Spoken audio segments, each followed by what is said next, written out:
Here's the complete meta ads training that I've used to make over $54.5 million for all of my clients combined in the last 8 years. And you're going to be able to see the full breakdown of the 3-step process that I use every single day for all of my clients and my own businesses.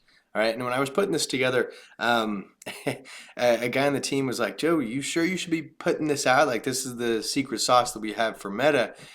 you know, People who don't have businesses follow you, and other agency guys have businesses, that follow you. And I was like, you know what? Who cares? Why not? Let's screw it. I need some content today. So I put this together for you. It's almost 20 slides. It's the full thing, always comprehensive. It's a 3-step system for me that delivers sales like clockwork. All right. So here's some results that I have gotten with it. $100 to $2,000 spend over the course of the last 30 days for one of our clients. $5.13 per purchase through that funnel. Here's some other results other people have gotten, and then some other results. All right, cool. So the funnel. It's a 3-step funnel, and I'm going to go through like each step in this first part, and then the audiences that you'll have in each step. So the first part is prospecting, and then this one is just your first touch. These are the consideration, awareness. This is just people seeing your stuff for the first time, okay? And in this audience, we're going to have lookalike 1% stacks, which is a stack of 1% of your top performers in your purchasers, 1% of your customer list, and then top 1% of your engagers, anybody who is engaged with your page or with any of your posts or your ads. And then the next one is your broad audience. This is just everybody on Facebook. The only thing we change here is gender, age, language, and location. That's it, okay? And then interest stacks right here are if we're starting out. So if we help somebody with a launch, like we helped a company called Flight Fits with their launch, and they had no data. They were starting fresh, and we used interest just to get things off the ground, but we don't use them anymore for them. We only use broad and sometimes lookalike stacks. The next one is retargeting. Okay, so your retargeting audiences are going to be the people who have already seen your prospecting ads.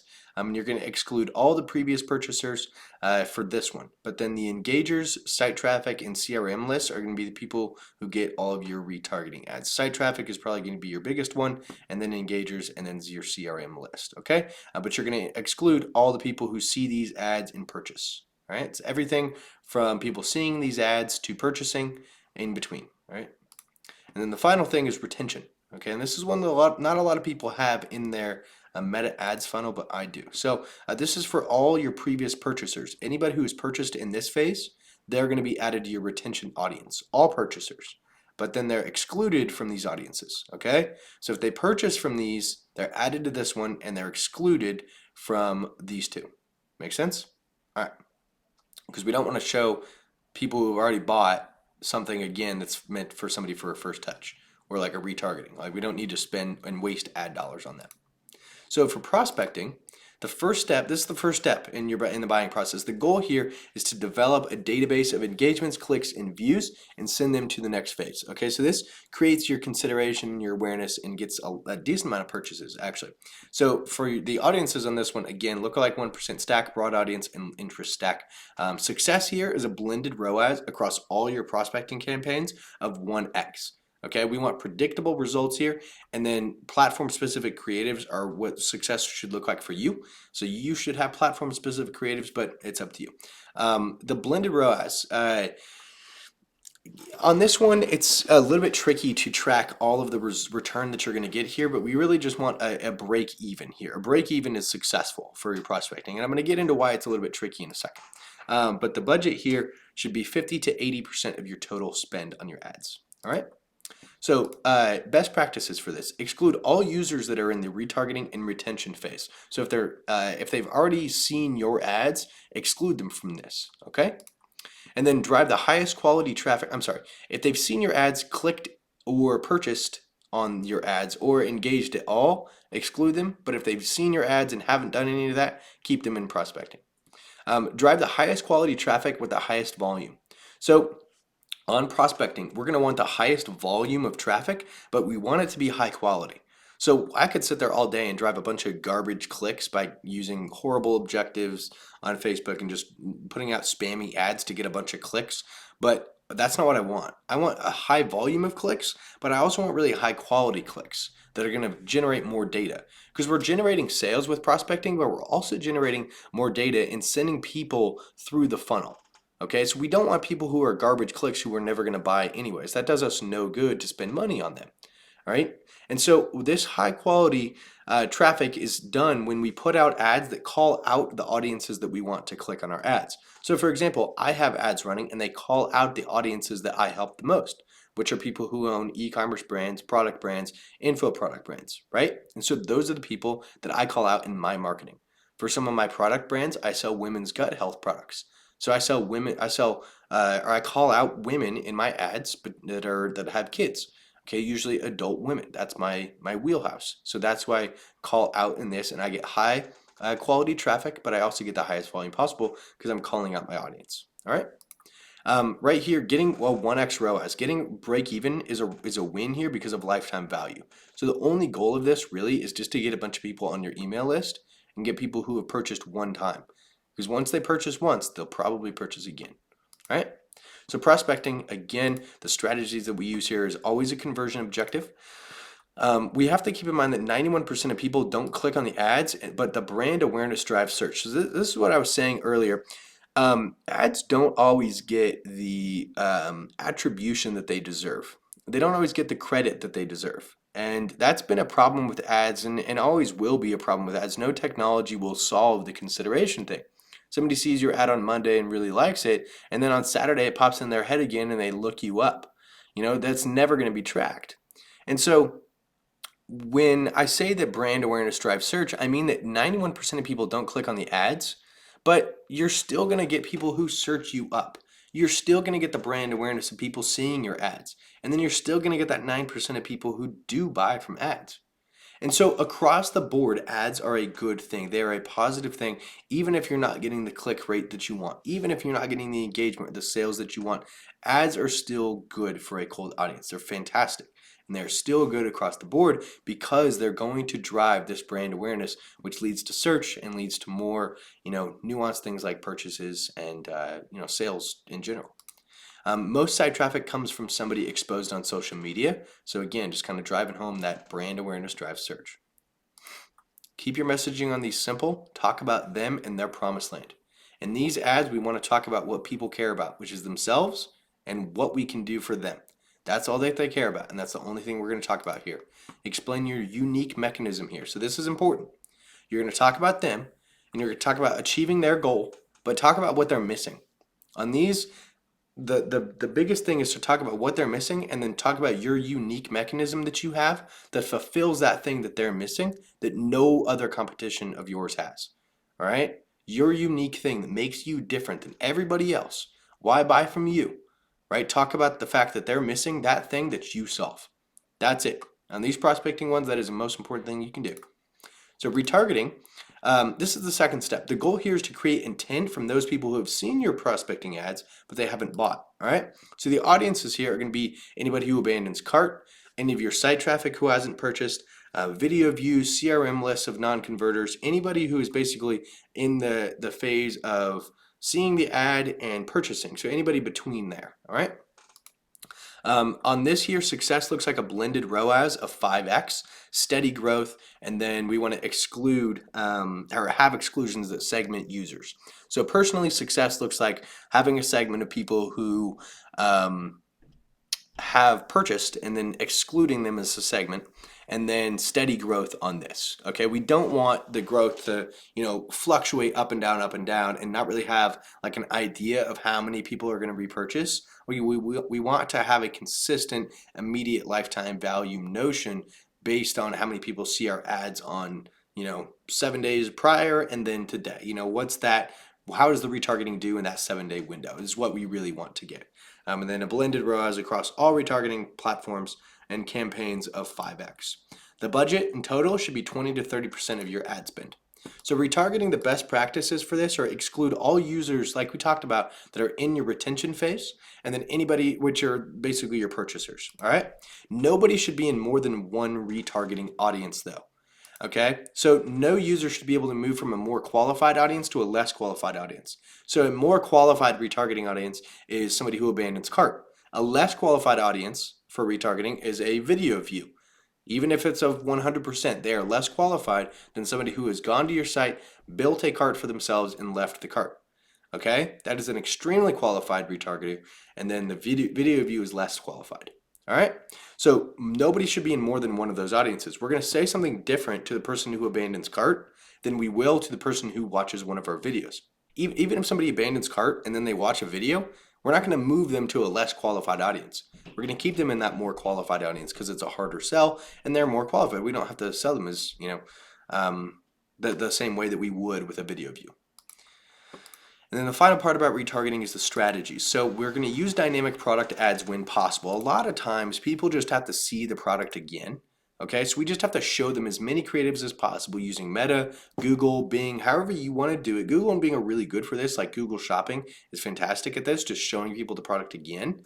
But then Meta has dynamic product ads where you just upload your Shopify catalog and then people are able to just see immediately the product that they were just looking at using the cookies on the website. All right, on your Facebook pixel. And so we're just going to show them as many creatives as possible of the products that they were looking at so they can continue to see those, but then they don't get worn out.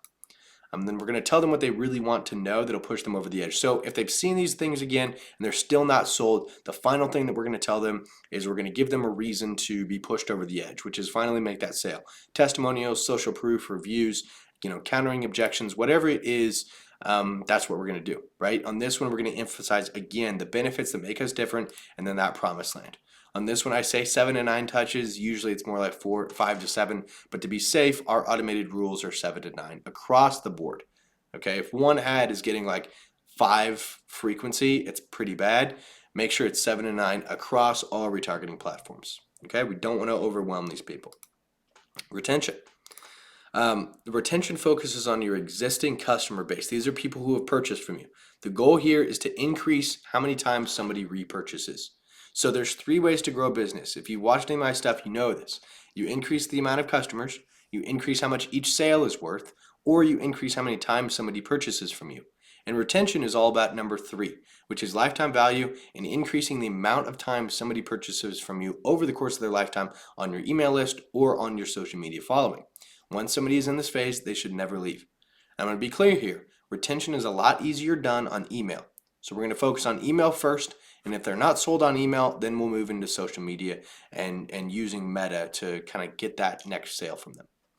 So audiences, previous buyers, one-time buyers, repeat buyers, tripwire buyers, event attendees, app installs. So anybody who has bought from you, attended an event, or installed one of your apps. Okay? Anybody in those 3 categories. The success on this looks like 10x across the board, right? From all your campaigns. Regular buying cadence and predictable lifetime value. So we want a 10x return on this ad spend. We don't have to sell these people very hard. They already know us. They know that we're, our products are good. They've had a good experience with us, before, and that's what retention is about. Is just getting the most for our money again. These aren't hard sales. All right. Predictable lifetime value is fantastic. If you have a predictable lifetime value of $100, you can spend up to $99 to get a customer, and you're still profitable. Obviously, we don't want that, but it means that we don't really have to worry about how much our prospecting ads cost because lifetime value is going to make up for it. All right. That's why it's so powerful. And then budget is 5 to 20% of your total spend. Best practices for retention. Focus on your email, like I said, first. Focus on email and SMS first. If somebody doesn't make a purchase from email or SMS, then you move to Meta. But anybody who ever makes a purchase on email, if they make a purchase there, don't waste the ad dollars on them. And I'll get into that in more in a second. But anybody who ever makes a purchase should never be moved up the funnel into prospecting or retargeting. Don't spend money on them. Exclude them as a segment from your top 2.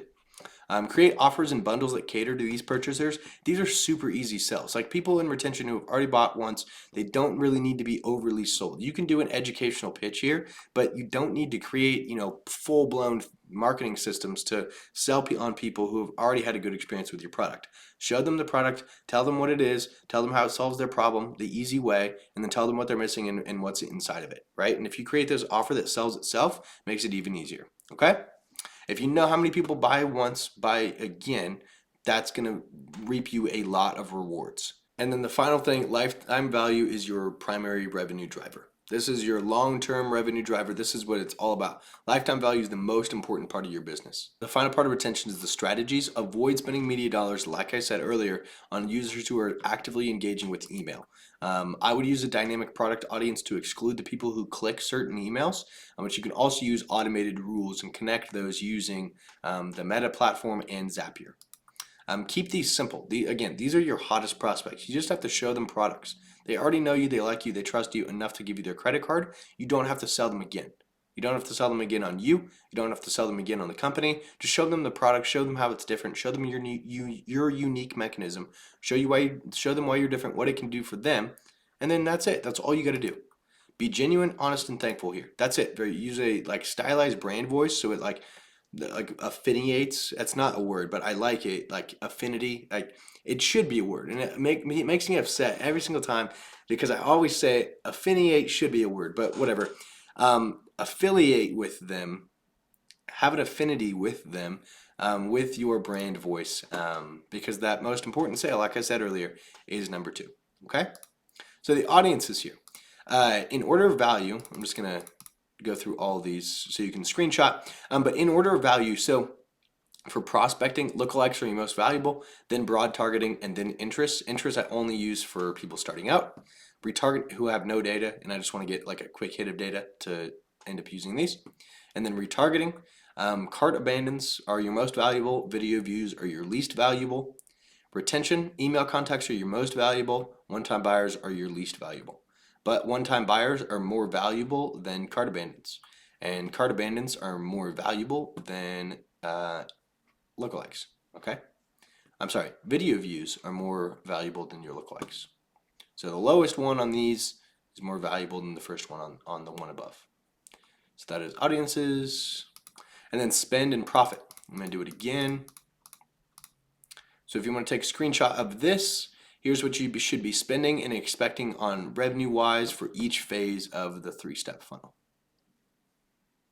All right, so that is Meta in a nutshell. That's the 3-step system that I have used to gross over $55 million for all of my clients, and it's going to do pretty darn well for you. I know that because it's very simple, it's very easy, and it encompasses every piece of the funnel that most people miss. Okay, some people have prospecting, some people have testing and all that, but they don't have the retention. They don't have the retargeting done the way it should be. All you got to do is show these people the stuff again and then focus on lifetime value. Okay, so I hope that helped. That was our entire process. And again, if you want some help, just go to joeclients.com and I'll kind of show you how to do this specifically for your business. Okay.